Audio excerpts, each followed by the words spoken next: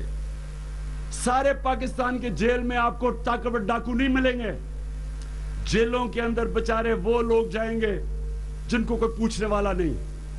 اس لیے آپ نے مل کے میرے ساتھ اس کا مقابلہ کرنا ہے. کراچی کے لوگوں, آپ نے بھی شامل ہونا ہے.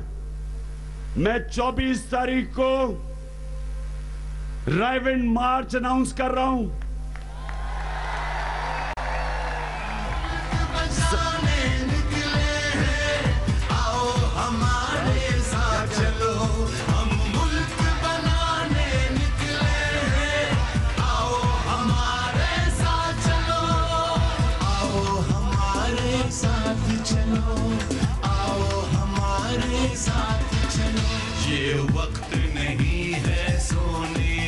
تو میں 24 تاریخ کو سارے پاکستان سے میں اپنی قوم کو دعوت دیتا ہوں. آپ نے رائیونڈ آنا ہے. ہم ان کو بتائیں گے, یہ سمجھتے ہیں کہ ہم نے اداروں پہ قابو پا لیا ہے تو اب ہم جو مرضی کریں. نواز شریف, میں تمہیں بتانا چاہتا ہوں, شاہ فرعون تمہارے سے زیادہ مضبوط تھا, زیادہ طاقتور تھا, لیکن اس کا بھی وقت آ گیا جب عوام سڑکوں پہ آ جاتی ہے تو شاہ فرعون بھی نہیں ٹھہر سکا. کرنل گدافی بھی 30-40 سال سے تھا, وہ بھی بڑا طاقتور تھا. حسنی مبارک بھی بڑا طاقتور تھا, وہ بھی سمجھتا تھا کہ سارے اداروں پہ قبضہ کر بیٹھا ہے, اب وہ بادشاہ بنے گا. صدام حسین بھی یہ سمجھتا تھا. انڈونیشیا کا ڈکٹیٹر سہارتو بھی یہی سمجھتا تھا. سہارتو کو کسی پولیٹیکل پارٹی نے نہیں فارغ کیا. نوجوانوں نے, یونیورسٹی سٹوڈنٹس نے, نوجوان سڑکوں پہ نکل کے انہوں نے سہارتو کو شکست دی. تو پاکستانیوں, اگر یہ نواز شریف سمجھتا ہے کہ اس نے پاکستان کے اداروں کو قبضہ کر بیٹھا ہے, نہ ایف بی آر بولے گی, نہ نیب بولے گی, الیکشن کمیشن جو پرانی الیکشن کمیشن تھی وہ تو اس کے غلام تھے. نئے الیکشن کمشنر جو آئے ہیں ان سے امید لگائی ہوئی ہے, لیکن جو ماضی میں ہم نے دیکھا ہے, پاکستانی قوم, ہمیں سڑکوں پہ نکلنا پڑے گا. سپریم کورٹ کے رجسٹرار نے فیصلہ کیا, ہم نے پٹیشن دی, اس نے ہماری پٹیشن کہتا کہ یہ تو سنجیدہ ہی نہیں ہے. میں سپریم کورٹ میں ادب کرتا ہوں, لیکن میں سپریم کورٹ سے پوچھتا ہوں کہ اگر یہ سنجیدہ نہیں ہے, یعنی دنیا کے اندر نواز شریف کی شکل آئی ہے ان 8 سربراہوں میں جن کی پیناما کے اندر کمپنیز ڈسکور ہوئی, جن میں اربوں روپے کی پراپرٹیز ہیں.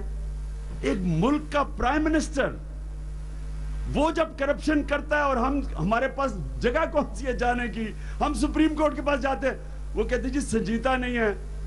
ہم انشاءاللہ اپیل کریں گے, ابھی بھی امید ہے سپریم کورٹ سے کہ ہمیں انصاف ملے گا. لیکن میں اپنے ججز صاحبان سے پوچھنا چاہتا ہوں کہ اگر آپ انصاف نہیں دیں گے تو کون سا راستہ رہ جائے گا ہمارے پاس, سوائے عوام کو سڑکوں پہ نکالنے کے کون سا راستہ رہ جائے گا. میں صرف آپ سب کو لیے آپ کو ایک چیز میں بتاتا ہوں کہ برطانیہ میں جس کی ہم پارلیمنٹری ڈیموکریسی پاکستان میں چل رہی ہے, آپ سوچیں کہ وہاں کیا ہوا کہ ان کے پارلیمنٹیرینز کو انہوں نے کہا جی انہوں نے ایکسپینسز زیادہ دکھا دیے ہیں. کتنے زیادہ دکھا دیے ہیں؟ کسی نے 2 لاکھ روپیہ, کسی نے 4 لاکھ روپیہ. اب سوچیں کہ برطانیہ کی سالانہ آمدنی 50 مسلمان ملکوں کی سالانہ آمدنی کے برابر ہے, اور ان کے پارلیمنٹیرینز کو 2 لاکھ, کسی نے 4 لاکھ زیادہ دکھا دیا. آپ کو پتا ہے ججز نے ان کو جیلوں میں ڈالا اور کیا کہا, کہتا عام شہری 2 لاکھ 4 لاکھ چوری کرتا ہم اس کو معاف کر دیتے, لیکن تم